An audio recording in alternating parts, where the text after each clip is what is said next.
The following portion of Bloom is sponsored by Tampa General Hospital. November marks Epilepsy Awareness Month, a time dedicated to highlighting a condition that affects nearly 3 million Americans, making it one of the most common neurological disorders in the country. Joining us today to discuss the latest advancement in diagnosis and treatments is Dr. Amin, a neurologist with TGH and USF Health, and Dr. Bezchlibnyk, a functional neurosurgeon at TGH and associate professor at the USF Health Mersani College of Medicine. So, Dr. Amin, can you talk to me about what is epilepsy and how does it really affect our brains?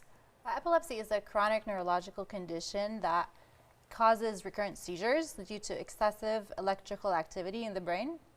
And depending on where that excessive electrical activity comes from, it can cause different signs and symptoms during a seizure, anywhere from staring off, unresponsive, to behavioral, memory issues, twitching, and whole body convulsions with loss of consciousness. And so what kind of medical interventions are available? Well, the first line treatment for epilepsy is anti-seizure medications. About 2/3 of epilepsy patients respond well to seizure medications or a combination of medications. And when the other third, who doesn't really respond well to seizure medications, we look into other medical and surgical options. And in terms of medical options, ketogenic diet is one that could help lower the seizures in patients who have epilepsy. And then surgical options, we look into different neurostimulation devices and epilepsy surgery, which we do a lot of at Tampa General and USF. Oh, so you do a lot of those surgeries?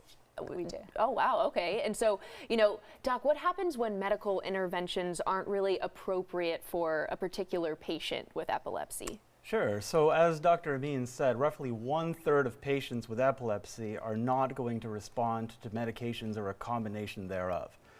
And unfortunately, as it turns out, if you fail to respond to your second medication, that means to say that you continue to have seizures after you've been tried on a reasonable dose for a reasonable duration of that second anti-seizure drug, then the chances that a third, 10th, whatever combination of medications is going to make you seizure-free is less than 3%. And so the bare minimum that I can offer as a surgeon is a 3 times better chance of seizure freedom than that. And often we can offer surgical solutions with a 70–80% chance of seizure freedom in those patients who don't respond to medications. And so as Dr. Amin said, these days that is a wide open field where we can offer traditional resective surgeries, we can use laser to ablate that area that's abnormally firing off to cause these seizures, and we can use neuromodulation devices to help control that electrical energy.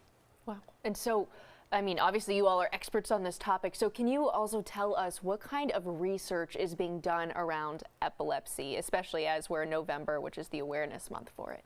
Absolutely. There's always newer seizure medications that have novel mechanism of action to have cleaner side effect profiles. So that's always a new, we have a lot of these seizure medications, new ones at Tampa General and USF. There's different devices that can be implanted in different areas of the brain to alter the seizure networks. There's also devices that can help us diagnose seizures in patients who don't have frequent events. So minimally invasive devices that can help diagnose seizures. Wow, so it's kind of just our awareness and research just keeps getting better and better every day. Absolutely. Sure, and in addition to all this, I mean, we're constantly looking at improving the outcomes of the devices and the techniques that we have. So at Tampa General Hospital, University of South Florida, we have a very committed team of epileptologists and neurosurgeons and even radiologists that work together as a team so that we can take a patient and really tailor the intervention to them and explore different surgical options, including stem cell therapy, of which we've been selected as a center for a trial, and different devices for different indications. Thank you both so much. And, so information on the latest advancement to diagnose and treat epilepsy, we're going to have all of that at tgh.org/neuro, and Bloom will be right back. The preceding portion of Bloom was sponsored by Tampa General Hospital.